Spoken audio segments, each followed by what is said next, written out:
Hartal, bus സമരം, എന്ത് വന്നാലും 4 ഷോ.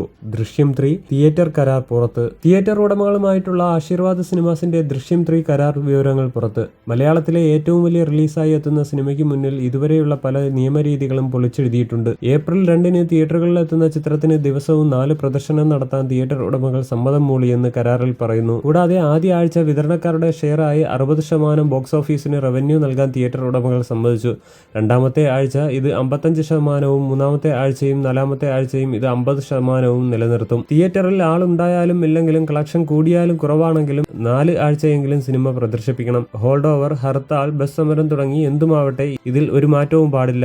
അതും 4 ഷോ പ്രദർശിപ്പിച്ചിരിക്കണമെന്നും ഉറപ്പുവരുത്തണം. ദൃശ്യം 3 പ്രദർശിപ്പിക്കുന്ന തിയേറ്ററുകൾ 5 ലക്ഷം രൂപയാണ് മുൻകൂറായി നൽകേണ്ടത്. അതേസമയം കേരളത്തിൽ പുലർച്ചെയുള്ള ഫാൻസ് ഷോ ഉണ്ടായേക്കില്ലെന്ന് റിപ്പോർട്ടുകളുണ്ട്. വിദേശ ഓവർസീസ് വിതരണം ഏറ്റെടുത്തിരിക്കുന്നത് ഫാർസ് ഫിലിംസും RFT എന്റർടൈൻമെന്റ്സുമാണ്.